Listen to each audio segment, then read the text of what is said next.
আসসালামু আলাইকুম রহমতুল্লাহ। মাগরিবের পরে বাসায় আসলাম। তো আসার পরে প্রায় অনেক মেসেজ, একটা বিষয় সেটা হচ্ছে যে ওমর ফারুক মিল্কি আপনাকে নিয়ে পোস্টে কিছু কথা বলেছে, আপনি এগুলোর জবাব দেন। তো ভাবলাম যে ইগনোর করি। তো পরে দেখলাম যে এমন কিছু অভিযোগ আনা হয়েছে যেগুলোর জবাব আমার কিছু দিনী ভাইয়ের তারা জানতে চাচ্ছে এবং জানা প্রয়োজন।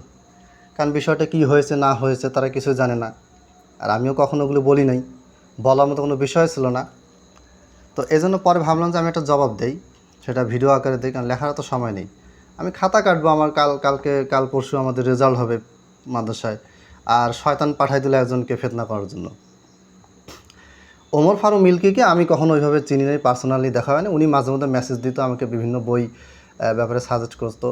আমি যখন অনুবাদ শুরু করি, উনি যখন জানতে পারলো যে আমি পাকিস্তান ভারতের আলেমদের বই অনুবাদ করি, উনি আমার সাথে কন্ট্যাক্ট করলেন। আলহামদুলিল্লাহ ভালো।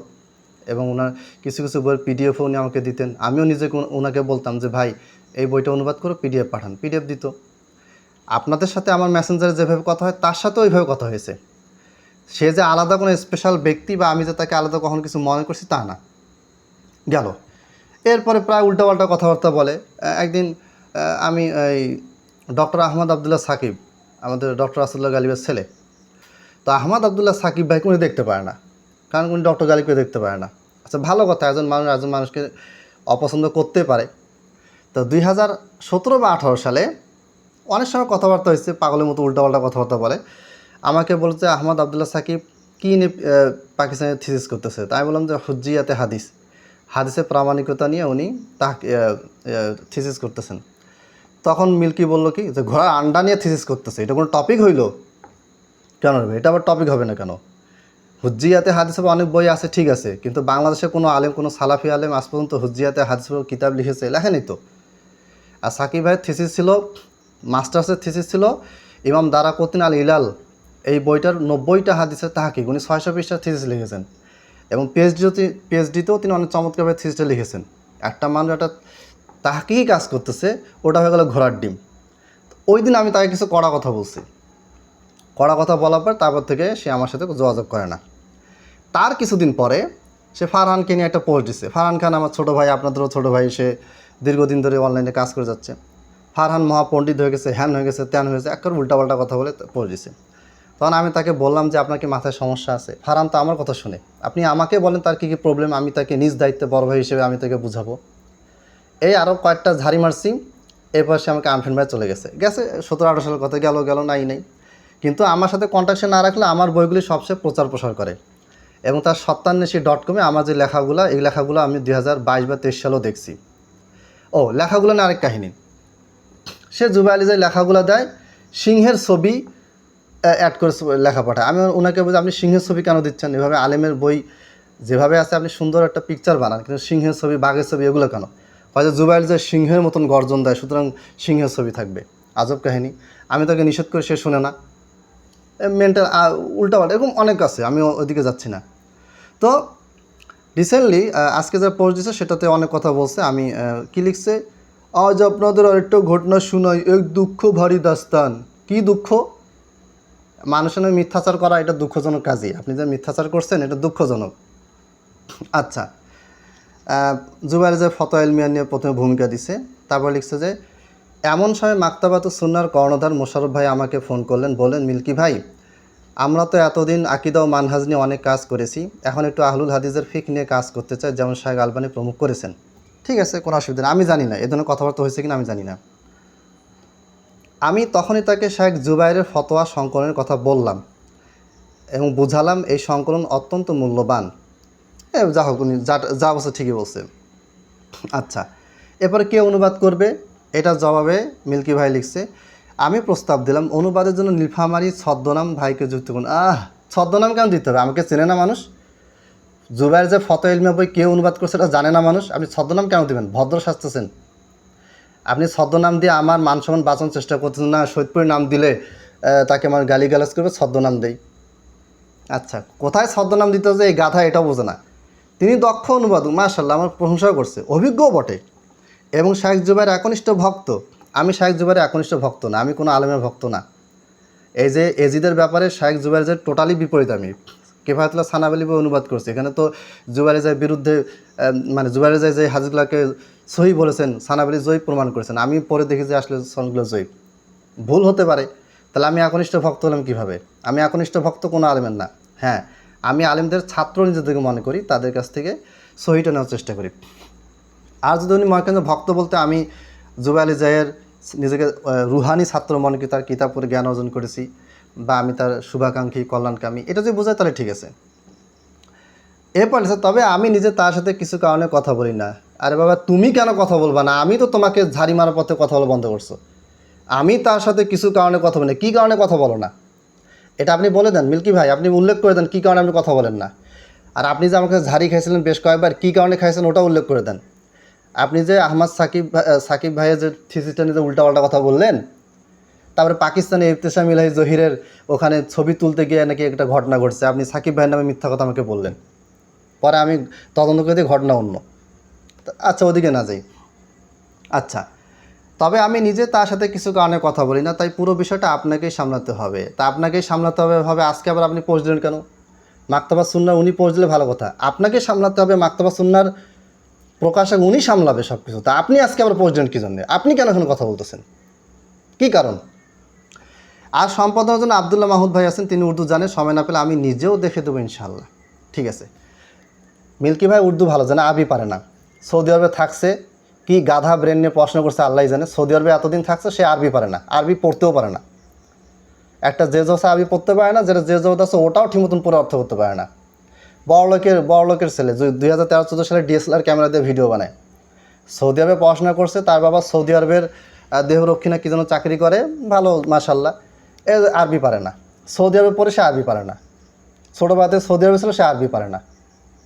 আচ্ছা, সময় না পেলে আমি নিজেও দেখে দিব। এখন মিল্কি ভাই যে দেখে দিবে, মিল্কি ভাই দেখতে পারবে যেখানে আমার ভুল, ধরেন কিছু শব্দ বাদ পড়ছে, রেফারেন্স বাদ পড়ছে, এটা মিল্কি ভাই দেখতে পারবে, এটা আমিও জানি। পরে মোশাররফ ভাই আমাকে ফোন করে বললেন যে এরকম মিল্কি ভাই অনুমতি চাইছে যে আপনি সম্পাদনার কাজ তাকে দিবেন কিনা। আমি বলছি হ্যাঁ, অবশ্যই করবে মিল্কি ভাই। আর যাই হোক, তার অন্তত মিলিয়ে দেখতে পারবে, উর্দু বাক্য এবারতগুলা সে মিলিয়ে দেখতে পারবে। তবে আমি আবার পরে দেখব যে কী করলো না করলো। এভাবে কথা হয়েছে।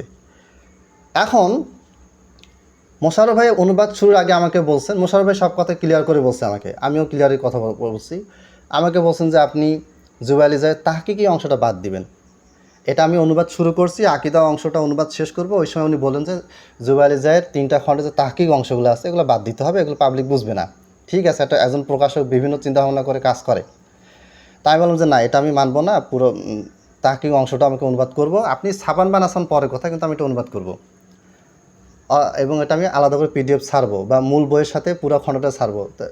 তখন মোশাররফ ভাই বলছে আপনি ছাড়েন, কোনো অসুবিধা নেই, কারণ পিডিএফ ছাড়লে মূল বইয়ের বাড়ে, মানে সেটা বাজার দর বাড়ে আরও। এই যে আমি যতগুলো বই পিডিএফ ছাড়ছি, প্রত্যেকটা বইয়ের পিডিএফ যারা পড়ছে তারা সবাই বলছে যে আপনি এটা বই আকারে বের করেন।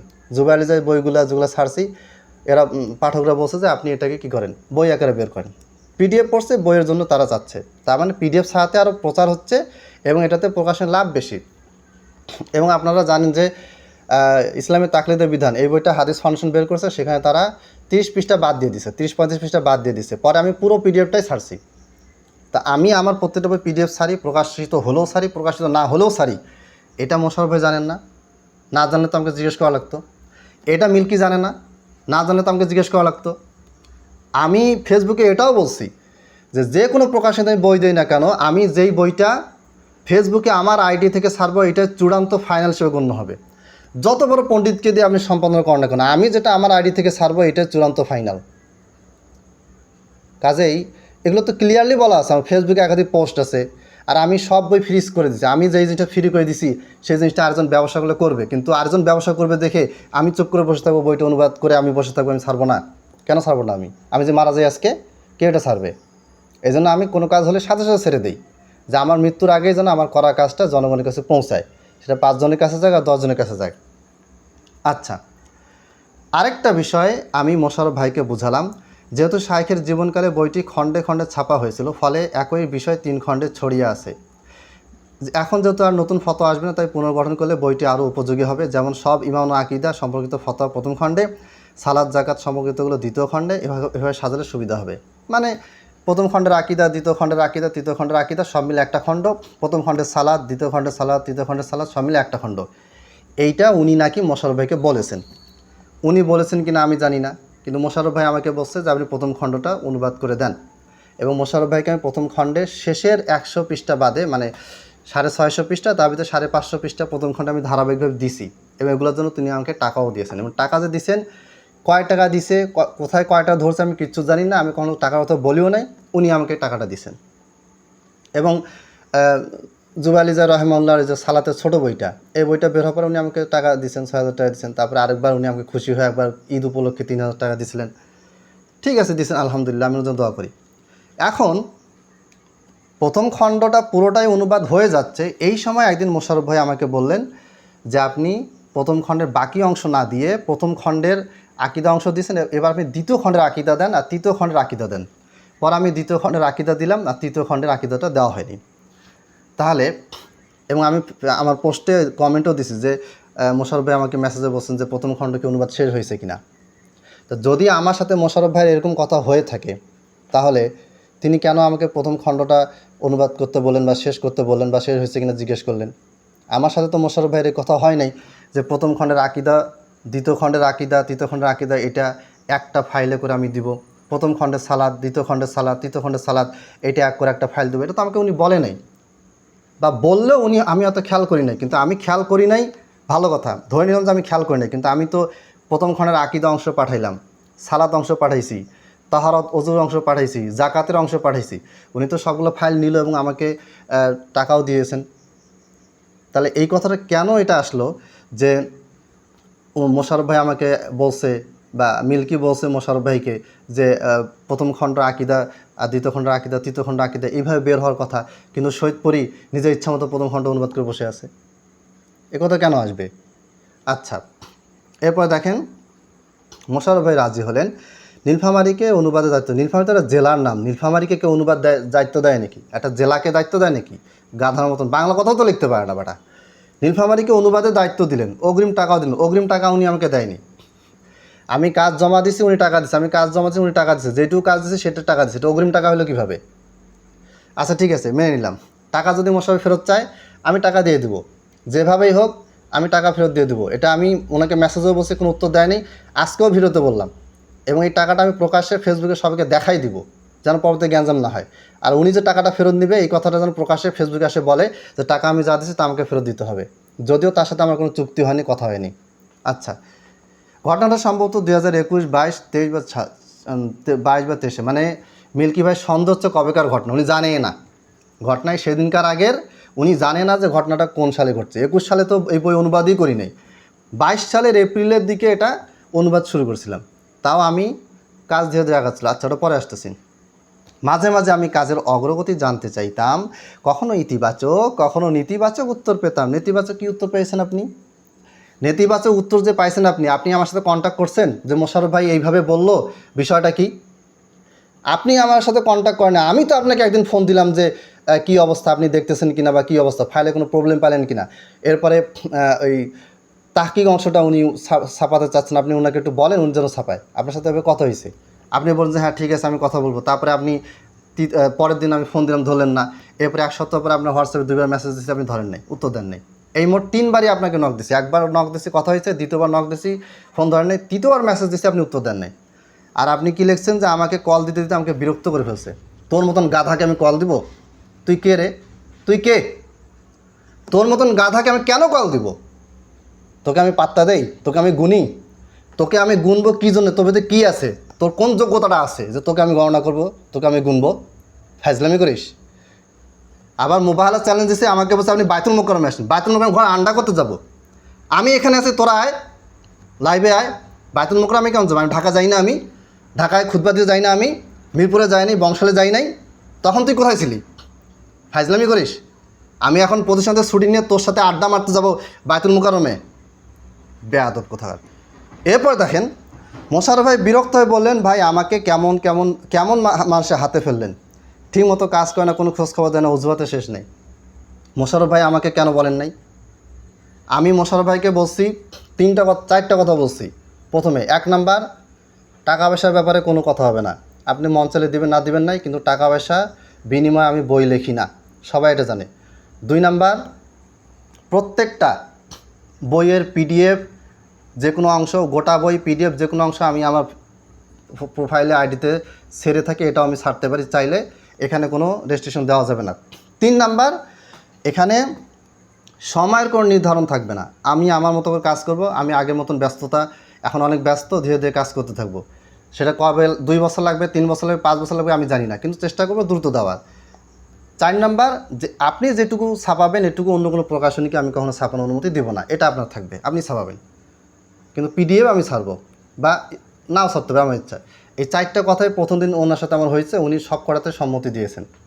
তাহলে অজুহাতে শেষ নেই, কী অজুহাত দেখাইছি? মোশাররফ সাহেবকে আপনি জিজ্ঞেস করবেন যে আমি কি অজুহাত দেখাইছি, অথবা মোশাররফ সাহেবের কাছে শুনে ভয়েসটা আমাকে পাঠাবেন। এরপরে দেখেন, বাধ্য হয়ে তিনি অন্য কিছু ফতরবি অনুবাদে মন দেন, যেমন আল্লুবাব, মিসকুল খিতাম। ভাই, মোশাররফ সাহেব রেগুলার বই অনুবাদ দেওয়ার কাজ করতে আছে, উনি এখন বাধ্য হয়ে অন্য অনুবাদে মন দিচ্ছে কিনা এটা আমি জানি না, উনি আমি কিছু বলে নাই। ফতোয়া ইলমিয়ার পর শুরু হয় ফতোয়ার বইগুলোর অনুবাদ হয়ে ছেপেও বের হয়, কিন্তু ফতোয়া ইলমিয়ার কোনো খোঁজ মেলে না। কেন খোঁজ মিলবে? আমি যোগাযোগ করলে উত্তর দাও না, কম ফোন দাও না। আবার এই যে মোশাররফ ভাই আমাকে বলেন যে টাকা পয়সার অভাব, বই বের করবো না, অন্য বই বের করতেছে, আমাকে বলো টাকা পয়সার অভাব। ঠিক আছে, আমি তখন বললাম যে আপনার কাজ হলে আমি আপনাকে বাকি সব ফ্রি দিয়ে দেবো, আমি টাকার জন্য কাজ করি না। 3টা মেসেজ মোশাররফ ভাইকে দিছি, ভয়েস একটাও উনি উত্তর দেয়নি। একদিন ফোন দিয়েছি, ফোন ধরে নেই, পরে ব্যাকও করে নেই। এরপর থেকে আমিও আর কোনো গুরুত্ব দেই নাই। 5-6 মাস অপেক্ষা করছি, যখন কোনোই আসেনি আমি পিডিএফ ছেড়ে দিছি। তাও পুরো প্রথম খণ্ডে পুরোটা ছাড়ি নাই, 3টা খণ্ডে আমি অনুবাদ শেষ করছি। আমি চাইলে সব ছেড়ে দিতে পারি, কিন্তু তারপর আমি রেখে দিছি, যদি মোশাররফ কখনো বলে আমি দিয়ে দিব। এখন এবার আবার নতুন সমস্যা শুরু হলো। শেখ জুবায়ের যেহেতু মুহাক্কিক ছিলেন, হাদিস যাচাই বাছাইয়ের বিশেষজ্ঞ ছিলেন, তাই তার ফতোয়ায় রিজাল শাস্ত্র, তাহকিক তাফসীর সম্পর্কেও একটি অধ্যায় আছে। মোশাররফ ভাইয়ের মত হলো এই অধ্যায় সাধারণ মানুষের জন্য জরুরি নয়, বাদ দিলেই হয়। কিন্তু নীলফামারীর দৃষ্টিভঙ্গি ছিল এমন, পুরো বই বাদ যাক, কিন্তু এই অধ্যায় বাদ যাবে না। হ্যাঁ, এটা তো আমি তো শুরুতেই বলছি, এটা তো শুরুতে মিল্কিকেও বলছি, মোশাররফ ভাইকেও বলছি। আপনার তো এটা তো ওই সময়তে কিছু বলেন নাই, পরে আসে এই কথা কেন? আমি জুবায়ের যে নুরুল আইনাইন 700 পৃষ্ঠার বই পুরো অনুবাদ ছাড়লাম, একটা লাইন বাদ যায় নাই। জুবায়ের যা যত বই আমি অনুবাদ করছি সবগুলো পূর্ণাঙ্গ করে ছাড়ছি, তাহলে আমি এই বই কেন অপূর্ণাঙ্গ করে ছাড়বো? টাকার জন্য? টাকার জন্য আমি জুবায়ের যে বই কিছু অংশ অনুবাদ করবো, কিছু অংশ অনুবাদ করবো না? এত ঠেকা তো পারেনি কখনো। এবার দেখেন মিল্কির বক্তব্য, আমি হতবাক। আমি মোশাররফ ভাইকে বললাম, ভাই এটি শাইখের বইয়ে প্রায় শেষের অধ্যায়, এখন এ নিয়ে আলোচনা কেন শুরু হয়েছে? তার কাজ ছিল 3 খণ্ডের ফতোয়ার মধ্যে প্রথমে শুধু ঈমান ও আকীদা সমৃদ্ধ ফতোয়াগুলো অনুবাদ করা, তারপর সালাত ও জাকাতের বিষয়গুলো সেই অনুযায়ী কি অনুবাদ হয়েছে? আহা, বড় মহাপণ্ডিত, বিশাল বড় বিশেষজ্ঞ পণ্ডিত এখানে দায়িত্ব নিয়ে নিছে। সে জিজ্ঞাসা করছে সে অনুযায়ী কাজ হয়েছে কিনা। আচ্ছা, ভালো কথা, ঠিক আছে। মোশাররফ বলে যে না, সেই কাজ সে করেনি। আমি জিজ্ঞেস করলাম তাহলে সে কী করেছে? তখন তিনি আমাকে প্রথম খণ্ডে অনুবাদ দিলেন। খুলে দেখার পর দেখলাম নীলফামারী আমাদের বলা নীতি অনুযায়ী কাজ করেনি, সে নিজস্বভাবে অনুবাদ করেছে, মূল বই যেমন তেমনভাবে। হ্যাঁ, আমি তো এই বইটা বলছি তো, জুবায়ের যে বই যেইভাবে থাকবে সেইভাবে আমি অনুবাদ করবো, এটা তো আমি বলেই দিছি আগে, পরে আবার এটা নিয়ে কথা কেন? প্রথম খণ্ডও সম্পূর্ণ হয়নি। এই সমস্ত বিষয়ে মোশাররফ ভাইও খুবই বিরক্ত ছিলেন। মোশাররফ ভাই বিরক্ত ছিলেন কিনা আমার সামনে কিচ্ছু প্রকাশ করে নাই। আচ্ছা, প্রথম খণ্ড পূর্ণ কেন হয় নাই? পূর্ণ হয়েছিল, কিন্তু প্রথম খণ্ডের শেষের 100-150 পৃষ্ঠা তাহকিক অংশটা তখনও আমি জমা দেই নাই, কারণ মোশাররফ ভাই তখন নিতে চাচ্ছিল না। ওটা না নিয়ে বলছেন দ্বিতীয় খণ্ডের আকীদা দেন, পরে আমি দ্বিতীয় খণ্ডের আকীদা দিছি। এরপর বলেন যে তৃতীয় খণ্ডের আকীদা দেন, তখন আমি তৃতীয় খণ্ডের আকীদা কাজ করতেছিলাম। তো এই হচ্ছে পুরো খণ্ড না দেওয়ার কারণ। আমি আগেই শুরু থেকেই বলছি যে জুবায়ের জাহিদ তাহকিক অংশটাও আমি অনুবাদ করে দিব। উনি বলছে যে এটা আপনি শুরু করেন। পরে এখন মিল্কির সাথে কথা বলতেছে, মোশাররফ ভাই বিরক্ত হয়ে বসে আছে, মিল্কি আবার হতবাক হচ্ছে। আজব কাহিনী, এত কিছু ঘটছে আমি কিছুই জানি না। মানে গোটা পৃথিবী উল্টে যাচ্ছে, আমি কিছু জানি না। আমার সাথে যদি এরা দুইজনে বসতো, মেসেঞ্জারে হোয়াটসঅ্যাপে যদি কথা হইতো, তাহলে এটা কোনো সমস্যা হতো না, কিন্তু মিল্কি কথা বলে নাই। কেন বলে নাই? কারণ তার কাজ হচ্ছে মানুষের পিছনে লাগা, কোনো কারণ নেই। সে কিন্তু আমার বই আবার খুব চারপাশে প্রচারও করে, আমার বইও প্রচার করে, আমার প্রশংসাও করে, আবার আমার বিরুদ্ধে সে বিভিন্ন সময় বিভিন্ন কথা বলে বেড়াইছে, আমি এগুলো শুনছি, কিন্তু প্রমাণ নেই, আমি ধরতেছি না এসব। একদিন নীলফামারী আমাকে ফোন করলেন, একদিন শুরুতে বলেন, মিল্কি ভাই মোশাররফ ভাই আসমা রেজাল অধ্যায় বাদ দিতে চাইছেন, আপনি তাকে বোঝান অধ্যায়টা কত গুরুত্বপূর্ণ। এই কথাই তো প্রমাণ করে যে আমি এটা বাদ দিতে চাইনি এবং বাদ দিয়ে অনুবাদ করব না। তাহলে পরে কেন আবার এই কথা আসতেছে? সে নিজস্বভাবে অনুবাদ করেছে মূল বই যেমন তেমনভাবে। হ্যাঁ, আমি তো ওইভাবেই তো কথা বলছি আপনাদের সামনে, ওইভাবে করে আমি ফেসবুকেও পোস্ট দিছি, আপনারা দেখবেন। আমি ওইভাবে করে ফেসবুকেও তখন অনুবাদ করতাম, ফেসবুকে পোস্ট দিতাম। মোশাররফ ভাই কোনোদিন আমাকে বলেন না যে ফেসবুকে পোস্ট দিয়েন না বা পিডিএফ ছাড়িয়েন না, আমি তো রেগুলার ফেসবুকে পোস্ট দিছি। ফতোয়া ইলমিয়া প্রথম খণ্ডের যতগুলো অংশ মোশাররফ ভাইকে আমি দিছি, পিডিএফ ছাড়ছি, সবগুলো না হলেও বেশিরভাগই আমি ধারাবাহিকভাবে ফেসবুকে পোস্ট দিছি। আপনার আমার ফেসবুক যারা রেগুলার পড়ছেন জানেন, এগুলা না জানলেও দেখে নেবেন। আচ্ছা, এরপরে আমি শান্তভাবে বললাম, ভাই আপনি আগে 3 খণ্ড থেকে ঈমান ও আকীদা সম্পর্কিত সব ফতোয়া অনুবাদ শেষ করুন, তারপর আমরা প্রথম খণ্ড প্রকাশ করতে পারবো। নাউজুবিল্লাহ, আস্তাগফিরুল্লাহ, আল্লাহর কসম এই কথার জন্য মুবাহালার জন্য চ্যালেঞ্জ দিলাম, সে আমাকে এই কথা বলে নাই। সে বলছে ঠিক আছে, আমি মোশাররফ ভাইকে বুঝাবো, তিনি যেন তাহকিক অংশটা ছাপায়, এবং উনি ছাপাবে কি ছাপাবে না এটা শুনে আমি আপনাকে জানাবো, এই কথা বলছে। আর সেখানে বলছে ভাই আগে আপনি 3 খণ্ড থেকে ঈমান ও আকীদা সম্পর্কিত সব ফতোয়া অনুবাদ শেষ করুন, তারপর আমরা প্রথম খণ্ড প্রকাশ করতে পারবো। ঠিক আছে, আমি তো মেনে নিছি, পরে তো আমি ওই অনুযায়ী কাজ করছিও। আমি আসমাউল রিজাল অধ্যায়টি তিনি ছাপাবেন কিনা সেটা পরবর্তী বিষয়। হ্যাঁ, এই কথাটাই মোশাররফ ভাই শুরুতেও বলছে, আর কিন্তু আমাকে এটা উনি বলে নাই, এই মিল্কি ভাই এটা বলে নাই। মিল্কি ভাই বলছে যে আপনি বলছেন আমি মোশাররফ ভাইয়ের সাথে কথা বলবো, এবং মিল্কি ভাই নিজেও চাইতেন যে জুবাইরের বই পূর্ণাঙ্গভাবে ছাপা হোক, এটা উনিও চাইতেন। হয়তো সাজানোর ক্ষেত্রে মোশাররফ ভাইয়ের সাথে এগুলো কথা বলে থাকতে পারে, আল্লাহ ভালো জানে, কিন্তু জুবাইরের কোনো বই সংক্ষেপে বের হোক, কাটাছাড়া হোক, এটা উনি চাইতেন না। কেন চাইতেন না? দলিল দিচ্ছি। হাদিস ফাউন্ডেশন থেকে ইসলামের তাকলিদের বিধান এই বইটা যখন বের হয়, এখানে যখন 30-35টা বাদ দেওয়া হয়, তখন মিল্কি ভাই হাদিস ফাউন্ডেশন সেই রাগ। আমি তখন মিল্কি ভাইকে বলছি যে ভাই হাদিস ফাউন্ডেশন এই অংশটা ছাপায় নেই, কোনো অসুবিধা নেই, আমি পুরো পিডিএফ ছাড়বো। পর আমি পুরো পিডিএফটা ছাড়ি, মিল্কি ভাই পুরো পিডিএফটা আবার তিনি গ্রুপে বিভিন্ন জায়গায় এটা প্রচার করেছেন। তো তার মানে তিনি নিজেও তো চাইতেন না যে কোনো অংশ বাদ যাও। আচ্ছা, কিছুদিন পর আমি মোশাররফ ভাইকে জিজ্ঞেস করলাম, ভাই বইয়ের খবর কি? মোশাররফ ভাই বললেন, ভাই বইয়ের কোনো খবর নাই, অনুবাদককে দিয়েছি, গত 2 বছরও 1 খণ্ড শেষ করতে পারেনি, অথচ এটি তো পেইড কাজ, আর আমি তাকে যথেষ্ট টাকা দিয়েছি। আচ্ছা, বইয়ের কোনো খবর নাই মানে? আমি প্রতি মাসে 1 মাস, 1.5 মাস, 3 মাস পর পরে ওনাকে 50 পৃষ্ঠা, 60 পৃষ্ঠা, 80 পৃষ্ঠা, 100 পৃষ্ঠা এভাবে করে কাজ দিতে আসি, বইয়ের খবর নাই কেন?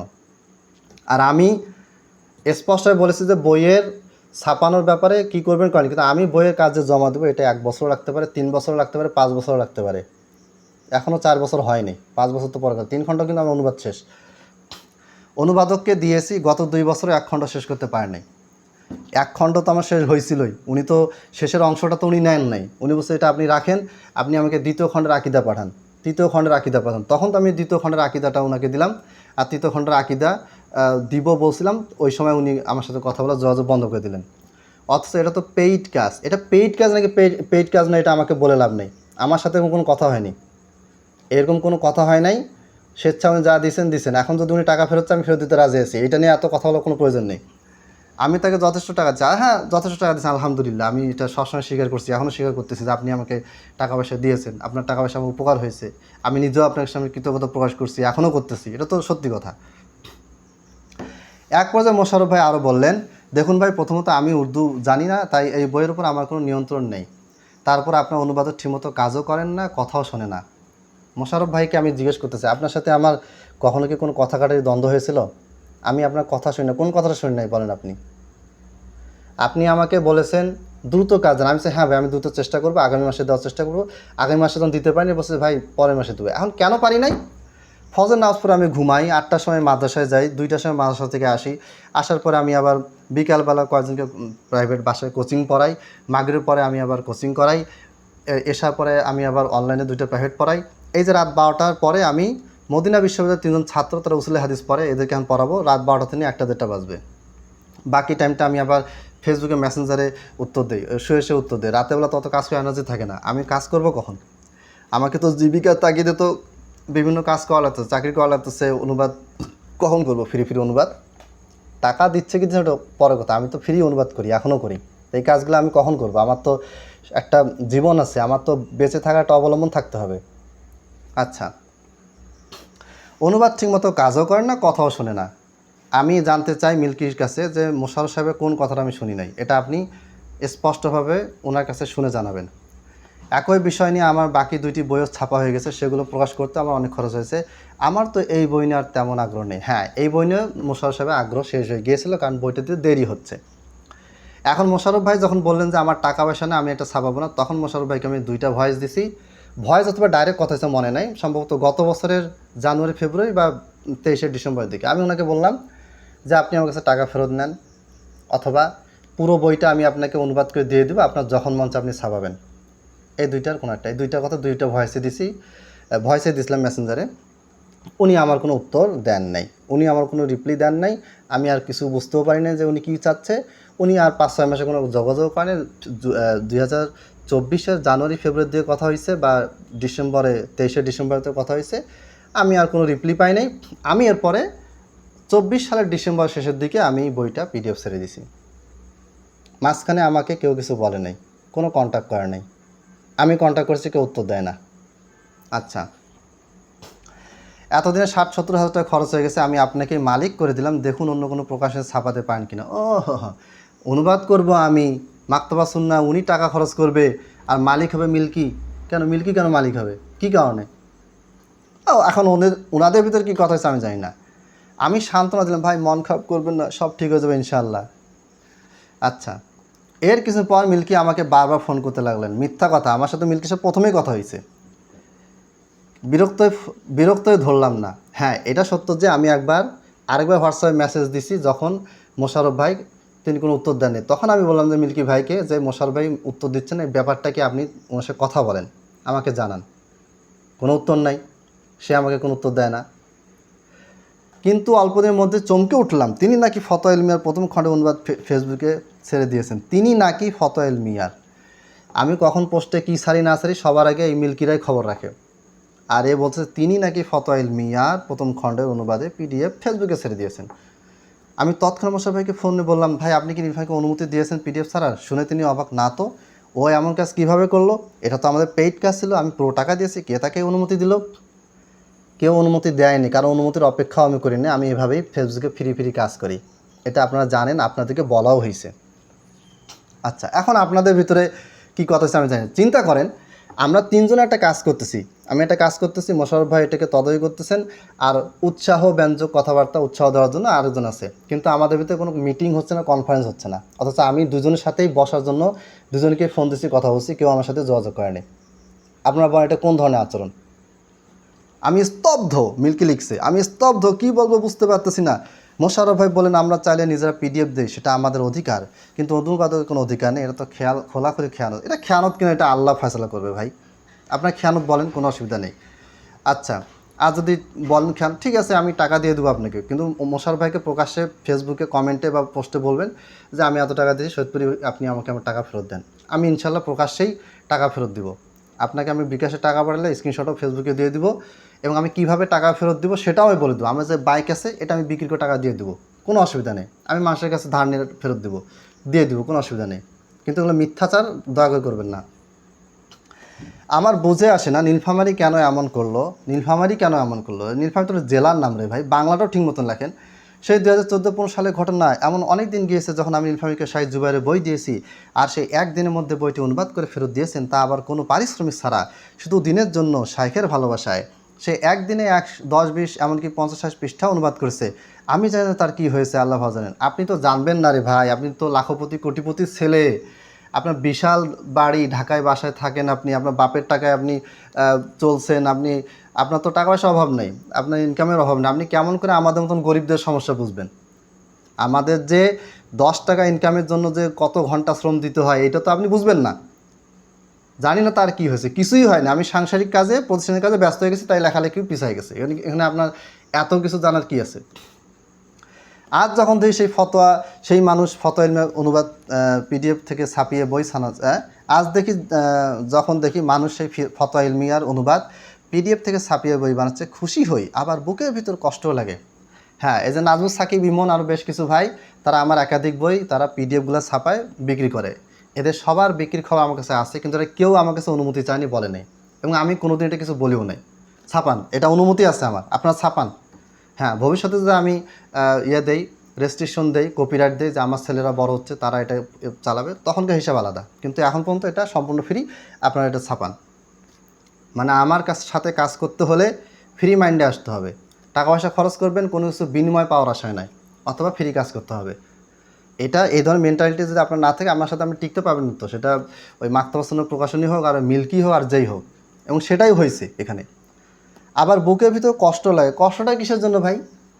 মনে হয় কিছু কিছু ফয়সালা দুনিয়া হয় না, হয় আসমানে, তাই আমি অপেক্ষায় রইলাম। তো থাকেন আপনি অপেক্ষায়, কী ফয়সালা আসে আল্লাহর পক্ষ থেকে। আল্লাহ সুবহানাহু ওয়া তাআলা আমাকে ক্ষমা করুন, মোশাররফ ভাই আপনার কাছে আমি ক্ষমা প্রার্থী, আপনি আমাকে ক্ষমা করুন, ঠিক আছে? কিন্তু আমি আপনাকে ক্ষমা করলাম না। আপনি যা লিখেছেন এটা আমি আল্লাহর হাতে ছেড়ে দিলাম, আপনার ছেড়ে দিলাম। আপনি আমার কমেন্টে করেছেন, আমি কয়েকটা প্রশ্ন চেয়েছি। এখন আমার প্রশ্ন, এত কিছু যে ঘটেছে 2 বছরে, আপনি কি একবারও আমার সাথে কথা বলেছিলেন যে বিষয়টা কি? মোশাররফ ভাই এভাবে বলল, মোশাররফ ভাইয়ের সাথে আমার এইভাবে কথা হয়েছে, আপনি কেন এরকম করতেছেন? আপনি একবারও আমাকে জিজ্ঞেস করেন নাই। আমি আপনাকে কন্ট্যাক্ট করেছি, সেটারও কোনো উত্তর আপনি দেন নাই, আপনি নিশ্চয়ই বলার প্রয়োজন মনে করেন নাই। বই ছাড়া হয়েছে 24 সালের ডিসেম্বরে, নভেম্বরে, 1 বছর পরে আপনি কেন পোস্ট করলেন? মোশাররফ ভাই, তার সাথে কন্ট্যাক্ট করেছিলাম, উনিও তো আমার এত ঠেকা পড়ে যে কাউকে আমি 2 বার বেশি কল দিব। এটা মোশাররফ ভাই হোক আর মিল্কি হোক আর যেই হোক, আমার কিসের ঠেকা পড়েছে? আমি মোশাররফ ভাইকে মেসেজ দিয়েছি 2 বার, উত্তর দেয় নাই, সিন করছে উত্তর দেয় নাই, বই সংক্রান্ত কাজে, আমি তো ফাউল কথা বলতে যাইনি। কল দিয়েছে উনি ধরে নাই, পরে ব্যাক করে নাই। মিল্কিকে আমি কল দিয়েছি, সে ধরে নাই, মেসেজ দিয়ে সে ধরে নাই, আমার কি ঠেকা পড়ছে? এরপরও আমি তৃতীয় খণ্ড, দ্বিতীয় খণ্ডে যেটুকু অংশ এবং প্রথম খণ্ডে যেটুকু অংশ অনুবাদ করছি, এগুলো আমি অনুবাদ করে রেখে দিছি, যে আমার সাথে যে কন্ট্যাক্ট করে আমি দিয়ে দিব, অসুবিধা কি? এবং বাকিগুলো আমি ফ্রি দিয়ে দিব। আমাকে 60-70 হাজার টাকা দিছে, আমি 2 লাখ টাকার কাজ ফ্রি দিব, দেখেন পরীক্ষা করে পারেন কি না। কিন্তু মোশাররফ ভাই, আপনি যদি কখনো কন্ট্যাক্টও করেন, আমি তো কন্ট্যাক্ট করবো না, এটা নিশ্চিত থাকেন। তাহলে মিল্কিকে বা কাউকে ভায়া করে কোনো কন্ট্যাক্ট হবে না, ডাইরেক্ট। এবং আমি একটা কথা বলে রাখি, বাংলাদেশের সালাফি প্রকাশনীগুলোকে আমি আর বই দিই না। এই বইগুলা তাহিদ পাবলিশনের রায়হান ভাই হাত বাঁধা বইটা বের করছে, কয় কপি বের করছে, কয় টাকা সে ইনকাম করে আমি কিচ্ছু জানি না, 4,000 টাকা আমাকে শুরুতে দিছে। তারপরে আলামিন ভাই দারুল কারার, সে আমার কয়েকটা বই বের করছে, উনি আমার কয়েকটা বই বের করছেন। এই বইগুলো কয় কপি উনি বের করছেন, 1 টাকাও আমাকে কোনো দেন নাই, কোনো আমাকে বলেও নেই যে এতগুলো কপি আমি বের করেছি।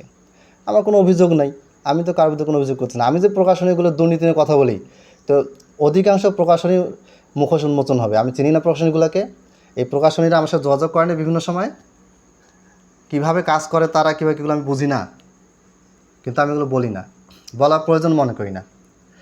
আর আমার ব্যাপারে নেগেটিভ কথাবার্তা ফেসবুকে অনেকে বলছে, আমার চরিত্র নিয়ে কথা বলে, আমার পরিবারের চরিত্র নিয়ে, আমার বোন ভালো না, আমার মা ভালো না, বাপ ভালো না, এগুলো উত্তর দেই না আমি। কিন্তু আজকের এই বিষয়টা মিল্কি যেহেতু পোস্ট দিছে, সবাই হচ্ছে মিল্কি পোস্ট দিছে, আর মিল্কি তো সৈয়দপুরীর ভক্তের মতো, সৈয়দপুরীর বই সে ছাপায়, প্রকাশ করে ফেসবুকে, তাহলে মিল্কি জন বলছে নিশ্চয়ই ঘাপলা আছে। এই হচ্ছে ঘাপলা। সর্বশেষ যেটা আমি মনে করতেছি যে আমি 2 জনের সাথে কন্ট্যাক্ট করার চেষ্টা করছিলাম, 2 জনে আমার সাথে কন্ট্যাক্ট করে নাই। যদি একসাথে বসতো, কথা হইতো, 5 মিনিট যে কথা হইতো, সব কিছু ক্লিয়ার হতো।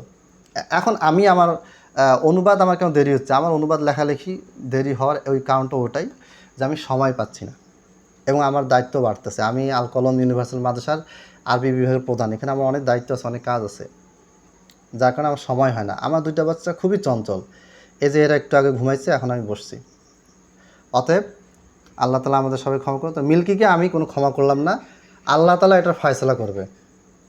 মিল্কি যদি সত্যবাদী হয়, তাহলে আমি খেয়ানতকারী হিসেবে প্রমাণ হই, তাহলে আল্লাহ তালা আমাকে শাস্তি দিবে। আর মিল্কি যে মিথ্যাচার করে এবং করেছে, সে, আমি তাকে মোবাইলের চ্যালেঞ্জে আসে নাই, এই মিথ্যাচারের জন্য আল্লাহ তাকে যেটা প্রয়োজন মনে করেন, আজ ভবিষ্যতে কখনো যদি মনে হয় যে না ভুল করছে, আমি ক্ষমা করে দিব। আজ এ পর্যন্তই। আসসালামু আলাইকুম রহমতুল্লাহ। তবে নেক্সটে এরকম যে কোনো আমার ব্যাপারে যে কোনো অভিযোগ আসুক, আপনারা আমাকে মেসেজ দিবেন না, বলবেন না যে আপনার ব্যাপারে অভিযোগ আসছে, আপনি এগুলো উত্তর দেন। আমি উত্তর দিতে পারবো না, সময় নেই, এত প্রয়োজন পড়ে নেই। আপনার মন চাইলে আপনি আমার ভিডিও দেখেন, বই পড়েন, এলেম নেন, প্রশ্ন করেন, না মন চাইলে আপনি দূরে চলে যান, কোনো অসুবিধা নেই। আমার কথা, আমি ফেসবুকে 2015 সালে যখন জুবাইর যে বই অনুবাদ করে ছাড়ি, তখন 1-2 জন আসে কমেন্ট করতো, লাইক করতো, এরা মেসেজ দিত। আর এখন 200-300 মানুষ জুবাইলে যাই তাহকিকি বই পড়ার জন্য, 200-300 ছেলে, জেনারেল শিক্ষিত ছেলে, এরা আমাকে রেগুলার মেসেজ করে। তো এটা কিছু কিছু মানুষ করবে। আর আমি প্রচলিত বই, আমি শেখ সালেহ আল ওসাইমিন রহিমাহুল্লাহ একটা বই অনুবাদ করেছি, যুবকদের কিছু সমস্যা, এই বইটা অনেকেই পড়েছে, অনেক খুব প্রশংসা করছে এবং সবাই বুঝে। আমি তো চাইলে এরকম বই আরও অনুবাদ করতে পারি, কিন্তু আমি স্রোতের অনুকূলে যাইনি, স্রোতের প্রতিকূলে যাচ্ছি। তাহকিকি বই বাংলাদেশে আমি প্রতিষ্ঠা করার চেষ্টা করতেছি, আর আমার বিরুদ্ধে শুরু করছে আপনার নানা রকম উল্টাপাল্টা কথাবার্তা। বলেন দেখি কি হয়, কী ফয়সলা আসে আল্লাহর পক্ষ থেকে। আজ এ পর্যন্তই। আসসালামু আলাইকুম রহমতুল্লাহ।